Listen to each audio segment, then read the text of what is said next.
At hindi po tayo titigil at wag ho tayong pumayag na ilihis po ang katotohanan. Kasi pag inilihis po ang nailihis po ang katotohanan, magulo po yan. Magkakagulo po pag inilihis po ang katotohanan. Tumbukin nyo po yung dapat tumbukin. Hanapin nyo po yung dapat hanapin. Yun talagang mga totoong buhaya. Yung mastermind talaga. Bakit i-atras ngayon? With all due respect to the Ombudsman, sinusuportahan po natin lahat ng investigasyon. At isa po ang aking masasabi, I do not know the Discayas. Hindi ko po kilala. In fact, nung hearing, nung mga nakarambuan dito sa Senado, tinanong ko sila, ang mga Diskaya. Tinanong ko sila, meron ba kayong joint venture with the CLTG? Yes. Tapos na ba? They answered yes. Napapakinabangan na ba? Yes. So, dun po, nagkaroon po ako ng interest din bilang isang senador at miyembro po ng Blue Ribbon na kung may pagkukulang, pagkakamali, kung anomalous o substandard, panagutin nyo, sinabi ko doon. Ako mismo ang willing po akong kasuhan natin yung mga dapat kasuhan, kahit kamag-anak ko.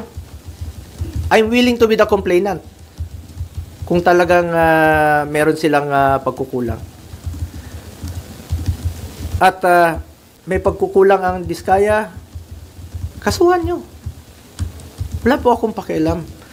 Gusto ko accountability. At I'm urging the Diskayas and lahat ng witnesses, please lang, sabihin niyo yung totoo. Huwag ko kayong pumayag na ilihis po yung katotohanan. Kawawa yung Pilipino. Kawawa yung Pilipino. Tumbukin natin ang yung katotohanan. The truth lang po. Yun naman po ang pakiusap ko sa inyo. Na tumbukin po natin ang katotohanan. Mula noon hanggang ngayon, ang pinanghahawakan ko po ang delikadesa. I observe delikadesa in my whole life. Bilang isang probinsyano na taga Mindanao, Tanggenyong Bisaya, pangalan ko lang po ang aking pinanghahawakan at hindi ko sasayangin yung tiwala at boto na binigay po ng taong bayan. Ginawa niyo akong number 1. Hindi ko sasayangin yun. Tiwalang binigay niyo po sa akin. At serbisyo lang po ako. Yan po ang kailangan ng taong bayan ngayon. Makatrabaho na tayo at makapagserbisyo po tayo sa ating mga kababayan. Alam niyo, marami pong nabanggit noong hearing. Ang daming mga pangalan, tinutumbok na eh. Daming mga pangalan, di ba? Dami ng mga nakikita, lumalabas sa mga pangalan. Ilan kongresista, ilan mga opisyales, tinutumbok na. Sana naman, ituloy nyo na. Yun po ang gusto nating malaman. Ulitin ko, I am one with the Filipino people na alamin yung katotohanan. Tumbukin natin kung sino yung may kasalanan. Yung flood control ang issue dito. Yung ghost projects ang issue dito.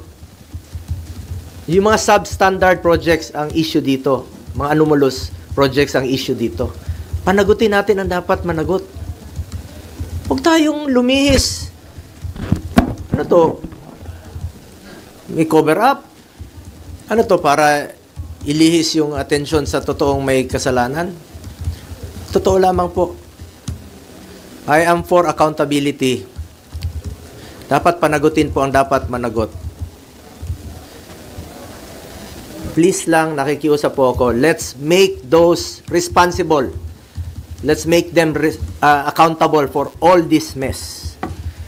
Panagutin po natin ang dapat panagutin. Balikan ko lang po yung sa Senado. Dami na pong na-mention.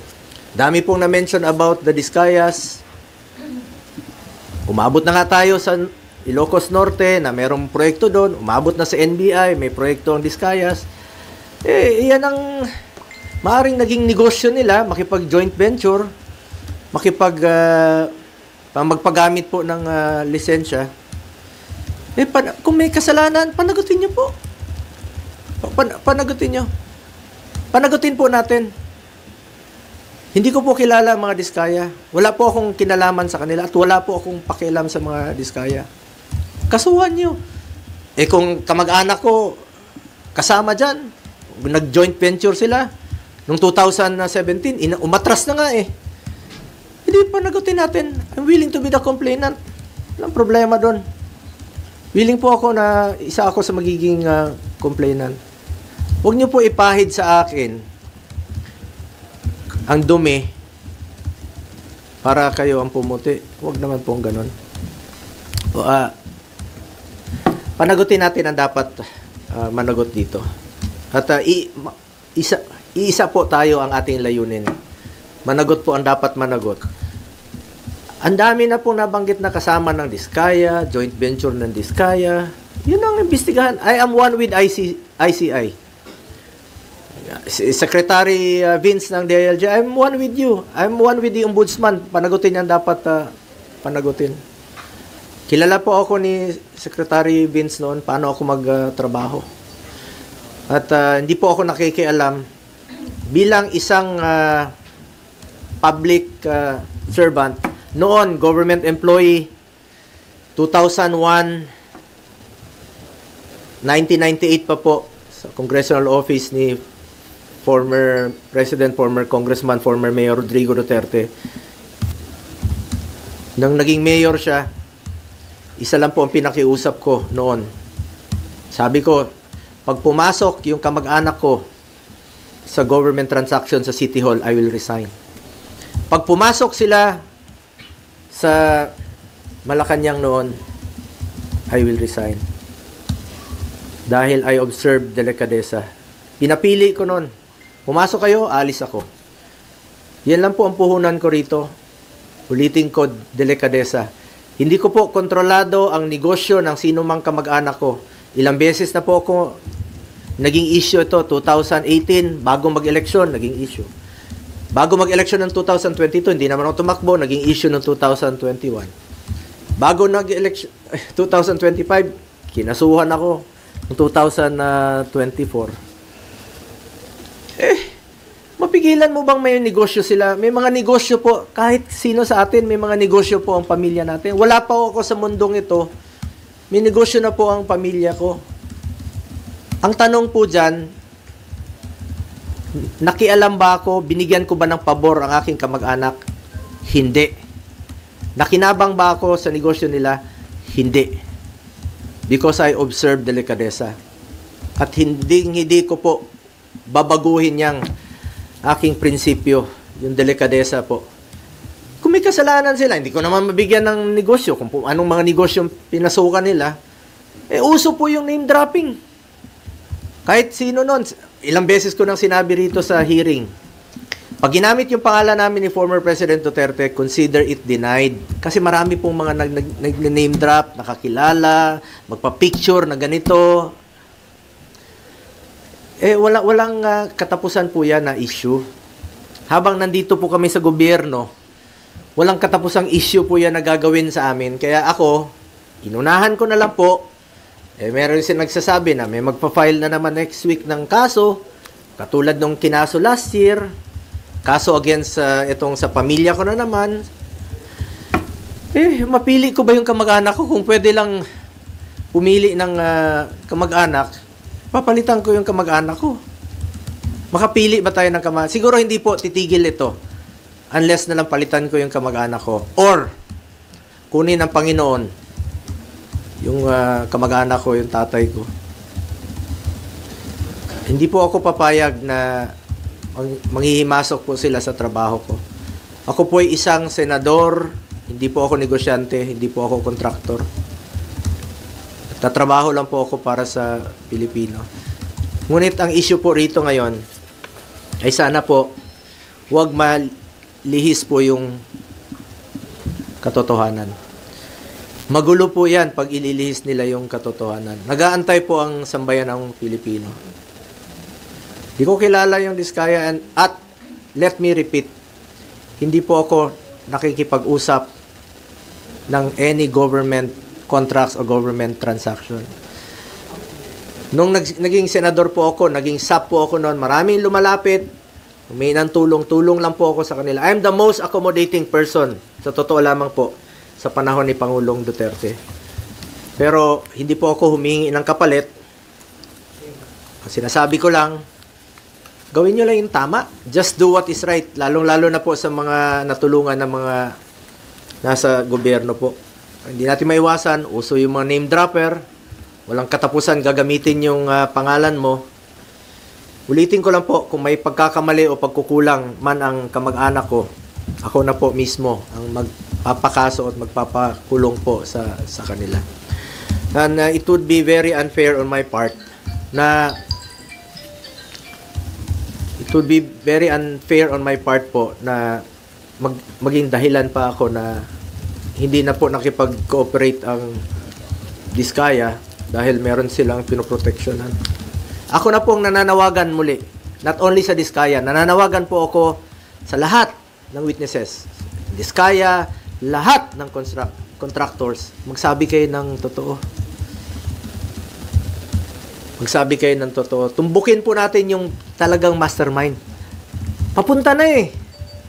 Papunta na doon sa mastermind eh. Sa ICI, alam niyo sino yung mga mastermind. Tumbukin niyo po. Sa DPWH, sa Ombudsman, tumbukin niyo yung mastermind. Sino po yung mga nasa likod nito? Nagaantay po kami. Nagaantay ang Pilipino na meron pong mapanagot. Umaatras na ngayon. Paatras na ng paatras. Sir, can you ask questions? Katapusin ko lang po. Uso kasi ngayon eh. Puputikan ka ng itim para sila ang pumuti. But I trust our people to see through the noise. I have stood by them through floods, fires, earthquakes, and the pandemic. I earned their trust not through words but through action. Serbisyo po ako at pagmamalasakit sa Pilipino. At hindi ko po sasayangin yung tiwalang binigay niyo po sa akin. I will never walk away from them. Sa katotohanan lang po tayo, ang pakiusap ko lang po, sa katotohanan lang tayo. Lumabas po yung totoo muna. The truth lang po. Ilabas niyo po yung katotohanan. Yan po ang pakiusap ko sa ICI, Secretary Vince, at sa lahat po nag-iimbestiga. Doon lang po tayo sa katotohanan. Huwag na tayong paikot-ikot pa. Huwag natin ilihis ang katotohanan. Huwag niyo pong lokohin ang Pilipino. Tumbukin po natin ang dapat tumbukin. Anong kinalaman ko dyan sa 2017 na kung meron mga joint venture sila, please check. Imbestigahan nyo po. Panagutin nyo, kasuhan nyo. Willing po ako maging complainant. Kung may mga pagkukulang, willing po ako. Kesa naman papaikot-ikot pa natin. Kasi expect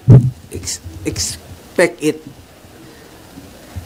na hindi lang po ito ang mangyayari. May mga gumagalaw na puwersa para iikot po yung katotohanan.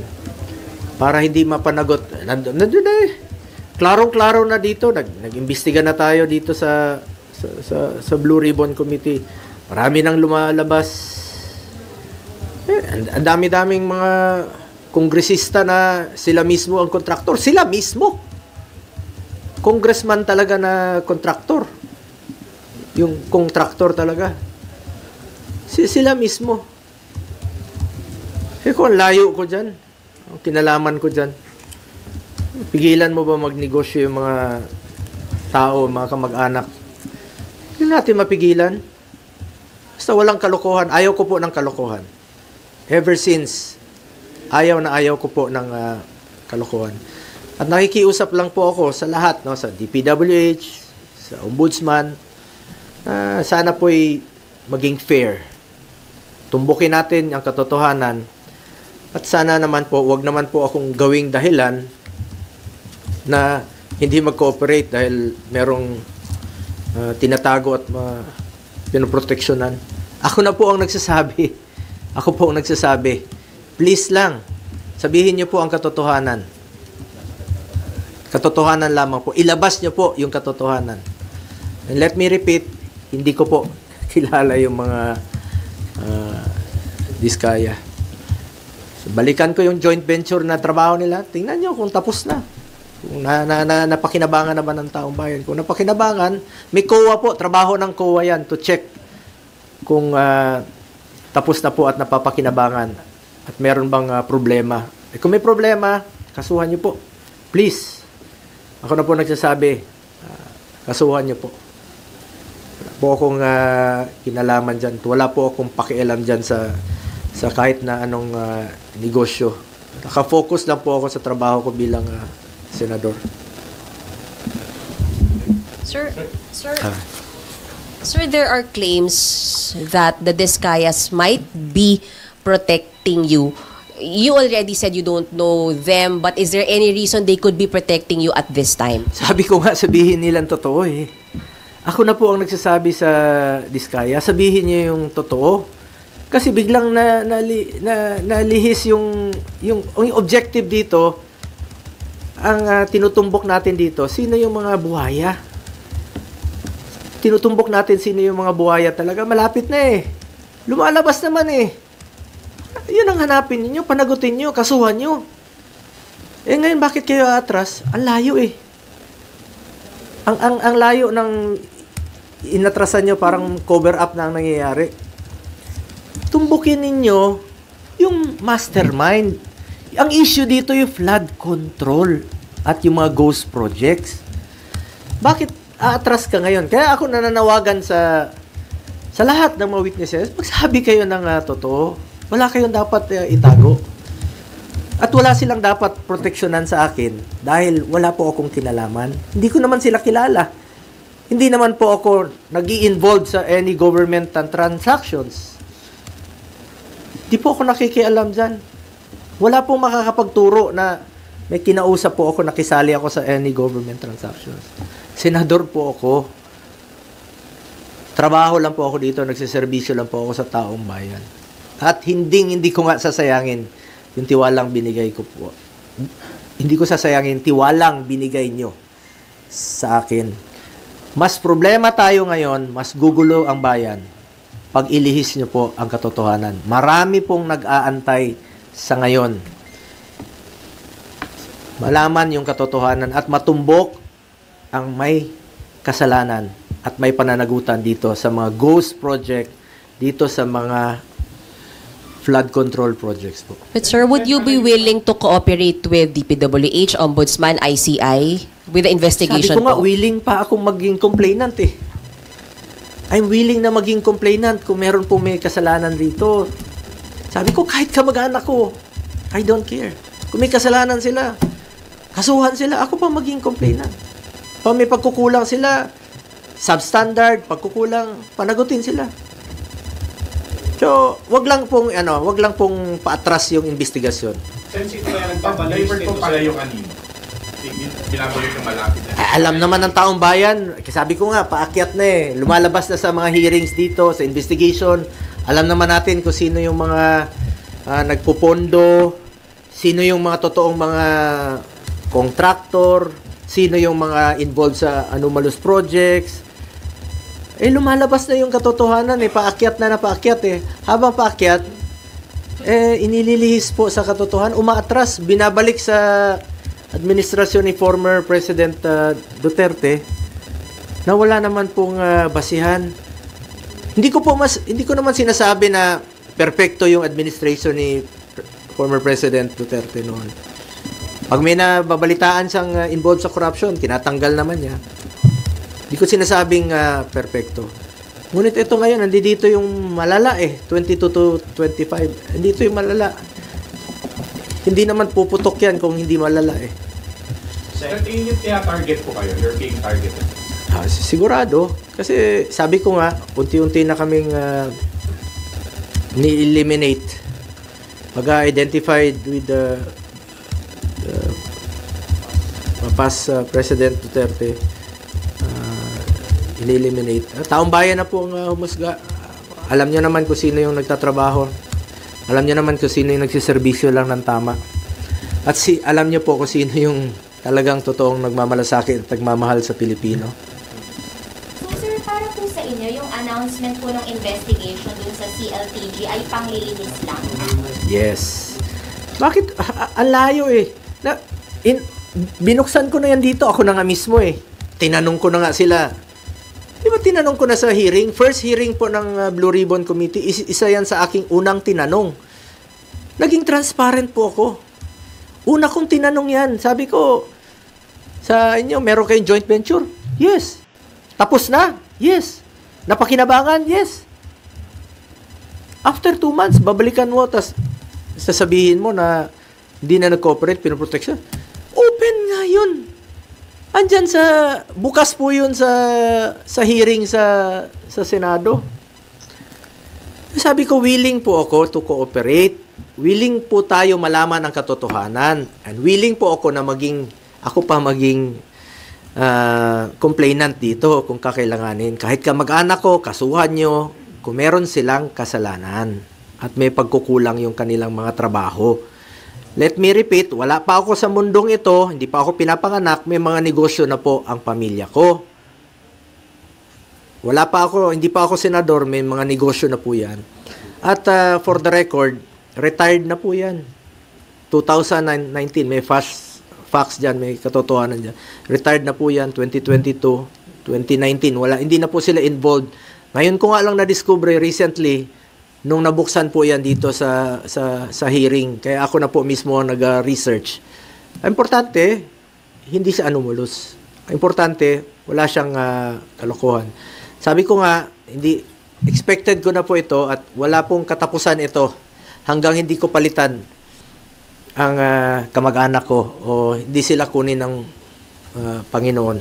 So sir, po yung retired, based on your research, wala kayong nakitang anomalous doon sa company ng tatay niyo po, tama? Ganun po ba, sir? Apo. Sir, sino yung retired? Yung tatay, yung license nila. Yung license So nila. they're not operating anymore? Yes, no more. Since where? Since when? sir? Ito, last po yata nila is 2019 at officially 2022, retired na po sila. As in retired na, parang wala na, parang sinara na po talaga noon pa. At parang tinapos na lang po yata nila yung kanilang trabaho noong 2019. At hindi na po sila nila ginagamit. Alam niyo itong Diskaya, uso yung ginagamit yung lisensya. Uso yung joint venture noon kahit saan po. Kahit sabi ko, umabot na nga ng Baguio, umabot ng NBI, umabot ng Ilocos Norte. Ang daming dapat tingnan na lugar, Mindoro. Bakit ka atras doon sa 2017 sa Davao? Hindi naman flood control, hindi naman ghost project, hindi naman anomalous. Bakit mo atrasin doon? Para lang idawit yung pangalan ko. Sabi ko, unfair na atras ka. Yan, sadyang inililihis nga yung issue. Sana po, fair lang po. Ako, nirespeto ko po ang ating ombudsman, nirespeto ko po ang DILG, ng DPWH, nirespeto ko po ang ombudsman, nirespeto ko po ang ICI sa kanilang mandato at willing tayo to cooperate. Basta tumbukin po yung katotohanan. The truth lang po. Doon lang tayo sa katotohanan at hindi tayo magkakamali. Sa totoo lang po tayo. Yung joint venture between CLTG and St. Gerard, sabi sir, they were able to bag contracts sa Davao, hundreds of millions. Did you know about it? Were there favors given para makakuha ng contract sa Davao? Sabi ko, ulitin ko, since 2001, Mayor pa si Mayor Duterte, hindi po ako nag-influenza, never po ako nag-influence, never ko po ginagamit ang aking posisyon. Kaya sinabi ko kanina, nakialam ba ako para bigyan ng pabor ang aking kamag-anak? Hindi. Nakinabang ba ako dito? Hindi rin po. Because I observe delikadesa. At yan po ang aking puhunan hanggang ngayon. Delikadesa. Hindi lang po sa mga government projects, issues. Sa lahat po ng bagay, I observe delikadesa. Prinsipyo po yan sa buhay at hindi ko yan sasayangin. Yung binigay niyo pong tiwala sa akin. Let me repeat, I observe delikadesa. Kung ano man po yung napanalunan nila noon, kanila po yun. At recently ko lang po nalaman, kaya nga po, tinake up ko rin po sa Blue Ribbon Committee. Tinanong ko yan doon sa kanila. At sinagot naman po ng mga Diskayas. Wala po ako tinatago. Ako na nga mismo nagtanong eh. Nasa records naman po. Tingnan niya lang po sa records. Ako mismo ang nagtanong sa kanila. Sen, sino yung tingin mo naglilihis ng issue para mapunta sa inyo? Alam naman natin kasi meron nang natutumbok eh. Meron na pong natutumbok na mga tao sa taas, yung mga involved talaga rito. Yun po ang I'm sure isa sa mga rason na inililihis na po ang issue. But I'm appealing sa mga kababayan natin, sa kapwa nating Pilipino, please, wag ho tayong pumayag. Wag ho tayong pumayag na lokohin po tayo. Wag ho tayong pumayag na ilihis po yung totoong issue rito. Yung mga flood control, yung mga ghost projects, yun po ang tumbukin dapat. Kung sino po yung may kasalanan, panagutin po natin. Yun ang dapat tumbukin. Ulitin ko, wag niyo pong ilihis ang katotohanan dahil magulo na po ang ating bayan, mas lalong gugulo po. I am one with the Filipino people in this crusade against corruption. Hindi lang po sa flood control, hindi lang po sa ghost projects, sa lahat po ng korupsyon sa gobyerno. Kontra po ako dyan.